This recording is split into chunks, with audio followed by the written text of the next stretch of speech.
মৰমৰ ছাত্ৰ-ছাত্ৰীসকল, আমাৰ ইতিমধ্যে ছমহীয়া পৰীক্ষা আহি পাইছে।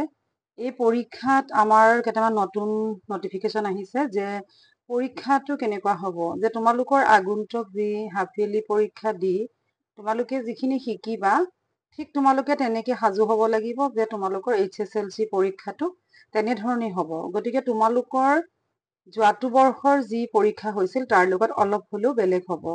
বৰ্তমান তোমালোকৰ মই ছমহীয়া পৰীক্ষাত আহা 3টা কবিতাৰ যে তোমালোকৰ বৰগীত জিকিৰ আৰু প্ৰশস্তিৰ সৰু প্ৰশ্ন কেনেধৰণৰ আহিব পাৰে সেইকেইটা তোমালোকৰ আলোচনা কৰিব ওলাইছো। তোমালোকে মন দি চাবা আৰু ভিডিঅ'টো শেষৰ ফালে দুটামান কথা আছে তোমালোকে শুনিবা। এতিয়া চোৱা, ৰঘুনাথ চৌধুৰীক কি কবি বুলি জনা যায়? বিহগী কবি। ৰঘুনাথ চৌধুৰীৰ কবিতা পুথি দুখনৰ নাম লিখা, সাদৰী আৰু নৱমল্লিকা। প্ৰকৃতিক কোনে সাদৰী আনিলে বুলি কবিয়ে কৈছে, নতুন কুঁহিপাতবোৰে। মহামহিমৰ গান কিহে গায় বুলি কবিয়ে কৈছে, কৃষক বেনুৱে। কবিয়ে কিহে পৃথিৱীৰ দশোদিশ উদ্ভাসিত কৰা বুলি কৈছে, উষা অৰ্থাৎ পুৱাৰ সূৰুজৰ কুমকুম ৰাগে। কবিয়ে কোনে চন্দ্ৰভৰা সুমধুৰ তানজোৰা বুলি কৈছে, বনৰ চৰায়ে। ৰঘুনাথ চৌধুৰী অসম সাহিত্য সভাৰ কোনখন অধিৱেশনত সভাপতিত্ব কৰিছিল? অসম সাহিত্য সভাৰ তেজপুৰ অধিৱেশনত। প্ৰশস্তি শব্দৰ অৰ্থ কি? আৰাধনা বা গুণানুকীৰ্তন কৰা। কবিয়ে কবিতাটোত কিহৰ প্ৰশস্তি পাইছে? গাইছে। কবিয়ে কবিতাটোত প্ৰকৃতিৰ সুন্দৰতাৰ প্ৰশস্তি গাইছে। আনহাতে চোৱা, জিকিৰৰ সৰু প্ৰশ্ন কি হ'ব পাৰে? জিকিৰৰ ৰচক কোন? শ্বাহ মিলান। কোনবোৰ গীতৰ সৈতে জিকিৰ গীতৰ সুৰৰ সাদৃশ্য আছে? জিকিৰবোৰক হিন্দুসকলৰ ভক্তিমূলক প্ৰাৰ্থনা বা স্তুগীতৰ লগত তুলনা কৰিব পাৰি। স্তুতি গীত। জিকিৰ শব্দটো কি শব্দৰ পৰা ওলাইছে? জিকিৰ শব্দটো আৰবী জিকৰ শব্দৰ পৰা ওলাইছে। আজান ফকীৰৰ প্ৰকৃত নাম কি? চৈয়দ মইনুদ্দিন। ৰহমৰ গিৰিহঁত শব্দ দুটাই কি বুজাইছে? ৰহম মানে হ'ল দয়া, গিৰিহঁত মানে হ'ল গৰাকী বা মালিক। মক্কাৰ দুৱাৰক কি ঘাটৰ লগত তুলনা কৰা হৈছে? ত্ৰিবেণী ঘাটৰ লগত। আদম কোন? আল্লাই সৃষ্টি কৰা প্ৰথম মানৱ। কোনে আজান ফকীৰৰ চকু কাঢ়িছিল? ৰূপাই দা ধৰা নামৰ লোক এজনে।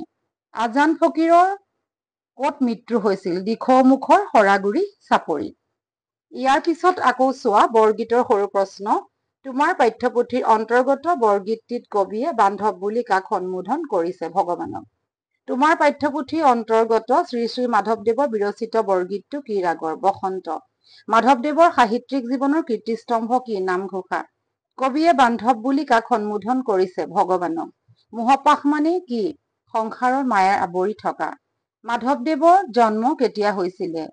1489 খ্ৰীষ্টাব্দৰ। তোমাৰ পাঠ্যপুথিত অন্তৰ্গত বৰগীতটো কোনে ৰচনা কৰা? মাধৱদেৱে।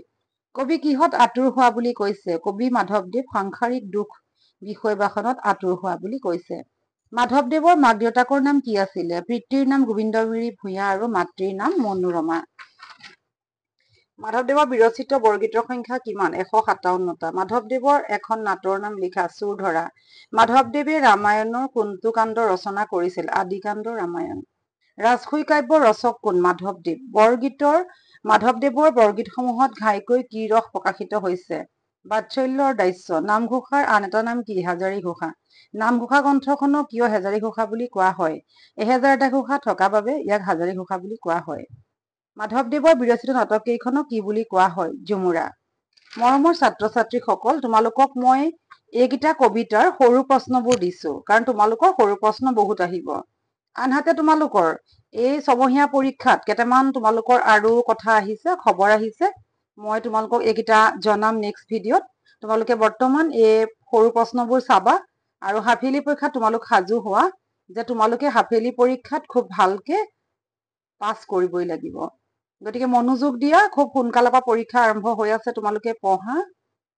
ভিডিঅ'টো তোমালোকে লাইক কৰিবা, শ্বেয়াৰো কৰিবা আৰু ছাবস্ক্ৰাইব কৰিব নাপাহৰিবা। পৰীক্ষা সম্বন্ধীয় দৰকাৰী সকলোবিলাক খবৰ তোমালোকক মই জনাই থাকিম। ধন্যবাদ।